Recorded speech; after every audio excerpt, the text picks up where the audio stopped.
Nashangaza sana. Mimi nafahamiana na Bashiru muda mrefu. Nimeingia chuoni chuo kikuu cha Dar es Salaam mwaka 1999. Nimekuta Bashiru yuko mwaka wa 3 na alikuwa ameshindwa, alikuwa amegombea urais wa Darusu akashindwa. Na akawa rafiki yangu, na mimi na yeye namuona kama ndugu, ni zaidi ya rafiki. Na Bashiru ninayemjua mimi ni Bashiru anayejadili hoja, anayejadili masuala.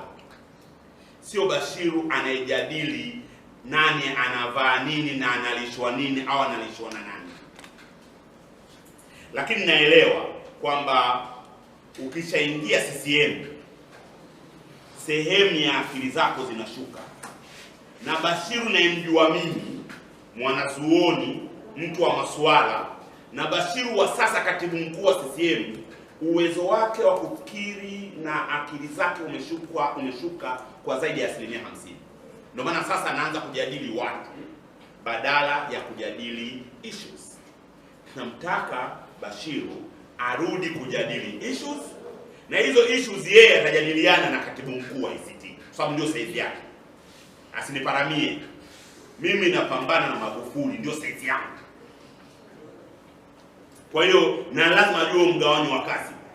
Yeye Bashiru aende kupambana kwa hoja, kwa masuala na Dorothy Semu, katibu mkuu wa ICT.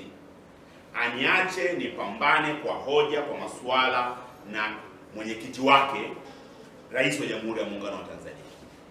Na waandishi wa habari nyinyi mashahidi, sisi tumesimamia suala la korosho, halikuwa. Tumesimamia suala la pensheni za wafanyakazi, halikuwa. Tumesimamia sheria ya vyombo vya habari, hamshughulikiwi waandishi, hampigwi mafaini. Hamuoni kwamba vyombo vya habari sasa hivi kumekuwa na mhariri mkuu mmoja wa taifa anaitwa msemaji wa serikali? Kwa kila jambo ambalo sisi tumelishughulikia ni jambo ambalo lina maslahi ya umma, na matokeo yake mmeyaona. Leo CCM wana haha na korosho, wangetusikiliza wasinge haha na korosho. Na nimewaambia hapa kwamba na pamba nayo imekuja. Pamba nayo inakuja kwenye mgogoro. Miezi miwili pamba haijanunuliwa. Na kule bungeni wabunge wa pamba wanaona aibu kuzungumza. Kwa sababu gani wanaona aibu? Kwa sababu wakati wa korosho waliwashambulia wabunge wa korosho. Na nilisimama bungeni nikawaambia, hamuwaungi mkono wenzenu wa korosho leo, kesho yatawakuta ya wapamba, hakuna mtu atakayekuja kuwaunga mkono. Na ni kweli. Unamsikia Ndasa anaongea, ndio mwenyekiti wao, au unamsikia Ngeleja anaongea. Wabunge wote wa pamba wanaona aibu kuzungumza, hakuna wa kuwaunga mkono, kwa sababu mwaka jana wakati wabunge wa kusini wanapambana na korosho, wabunge wa pamba walisimama kupinga. Ndio maana leo msikii Msukuma pamoja kwamba jimbo lake linalima pamba, humsikia akilalamika, wanaona aibu. Pamba imejaa ndani, hainunuliwi. Serikali na haha. Nachokiomba tu, serikali isirudie makosa ya korosho, isipeleke tena jeshi, na pia ichukue maarifa kutoka kwetu. Miaka yote tunawaeleza tuanzishe fao la bei kwenye mfumo wa hifadhi ya jamii kwa wakulima. Fao la bei likiwepo, bei ikiporomoka kama sasa ambapo bei ya pamba imeshuka kwenye soko la dunia, manake ni kwamba fao la bei litawakompensate wakulima. Tumewaambia hivyo ndani ya bunge, nimemwambia hivyo Mheshimiwa Waziri Mkuu, na nimemuomba tafadhali sana, naomba mambo mawili. Kwanza, kuna mtu mmoja kila akigusa jambo linaharibika, Rais Magufuli. Naomba sana asiingie kwenye pamba, hata kama ni kwao, asiingie kwenye pamba, sababu akiingia tutaharibika. Alafu pili, naomba msifanye makosa ya korosho.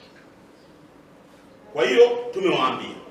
Kwa hiyo mimi hizo tu maana nini, mimi naona ni viroja tu, ni vichekesho tu. Sisi tutaendelea kuelimisha umma na kueleza umma kwamba serikali ya awamu ya 5 ya Chama cha Mapinduzi imeshindwa kuendesha uchumi wa nchi yetu, inapaswa kutupisha ili watu wenye uwezo wa kuendesha uchumi wa nchi yetu washike nchi, ili tuweze kufanya kazi ya kuweza kuleta maendeleo katika nchi yetu. Asante. Kwanza hatua nimewaeleza. Sisi wajibu wetu ni kusema. Wajibu wetu sisi ni kusema. kama chama cha siasa, kazi mojawapo ya chama cha siasa wanasema ni aggregation of interests. Ndio maana tuliwasemea waandishi wa habari, tuliwasemea wafanyakazi, tuliwasemea wanasayansi kwa ajili ya sheria ya takwimu, tujisemea wenyewe kwa ajili ya sheria ya vyama vya siasa, na sasa tunawasemea wenye makampuni na pia tunawasemea watu kwenye asasi zisizo za serikali, NGOs na kadhalika. Wajibu wetu ni kusema na Watanzania wawe na mshikamano kuhakikisha kwamba vitu kama hivi havifanyiki.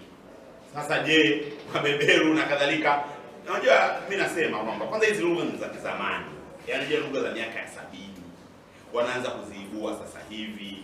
Yaani mfano wametunga sheria, sisi nchi huu tumetunga sheria ya takwimu, wananchi tumelalamika, hamna hatua iliyochukuliwa. World Bank ambao ndio hao mabeberu wamezuia hela zao. Serikali imeufyata kuleta mswada wa sheria kurekebisha sheria ya takwimu ambao sisi tulilalamikia ili wapate hela. Njaa haina beberu mzee. Sasa wameufyata. Sisi tunasema ni kheri kwa sababu sheria ya takwimu tulikuwa tuitaki, ilikuwa inatunyima uhuru wa kuweza kukosoa takwimu za serikali. Sisi tumeendelea kuzikosoa bila kujali. Wakitaka kukamatwa tukamate. Lakini nataka kusema kwamba hizi lugha sio za mabeberu, ni lugha ambazo hazina maana yoyote. Tushindane kwenye hoja, na sisi tunaamini kwamba Chama cha Mapinduzi katika miaka 4 iliyopita kimeshindwa kuendesha nchi yetu, kitupishe tuweze kushika nchi hii, turejeshe Tanzania kwenye reli ili Watanzania waweze kufurahia maisha yao. Kwa mfano, sheria ya takwimu. Tulipotunga sheria ya takwimu tukalalamika, hatukusikilizwa sisi.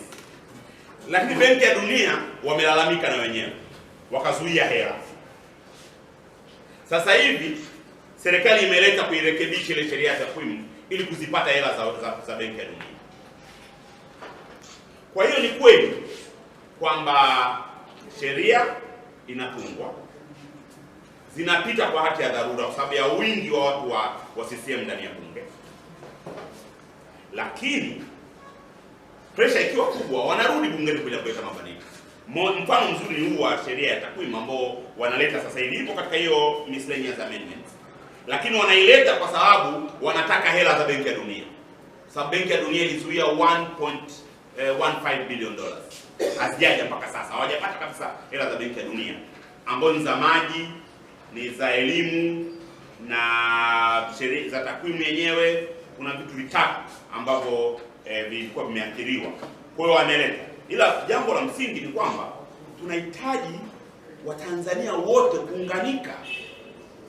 Kwa sababu tumekuwa, yani zinakuja sheria za kutushughulikia mmoja mmoja. Kwa sababu hatuunganiki, sheria zile zinapita kirahisi. Ndio maana nimewaeleza hapa. Sheria ya vyombo vya habari ilipokuja, ilionekana hii inawahusu waandishi. Baadhi yetu tulisema, tukaonekana sio inakuhusu nini wewe una chombo cha habari, wewe sio mwandishi, inakuhusu nini? Na hata baadhi ya waandishi wakaanza kushangaa kwamba bana wanasiasa matuingilia kwenye sheria yetu. Ikapita. Sheria kama ya siasa ilipokuja, tukabaki tunasema wanasiasa wenyewe. Sasa hivi wanaanza kushughulika na NGOs na wanashughulika na makampuni. Sasa ni wakati mwafaka wa Watanzania kuja pamoja kupinga sheria hizi kandamizi. Tuungane kwa pamoja. Tusione hizi sheria zinawahusu NGOs peke yao. Tusikubali kugawanywa. Wale ambao tumeshaumia tuungane na ambao wanaenda kuumia sasa hivi ili tuwe kitu kimoja, tukatae mswada huu ambao unakuja mbele ya bunge wiki hii. Kama nilivyosema, tunaenda kuwa na wiki mbaya sana. Kwa wito wangu mimi kama kiongozi wa ACT Wazalendo ni Watanzania tuunganike, tushikamane, tukatae mswada hii. Huku nje nyie mpige kelele na sisi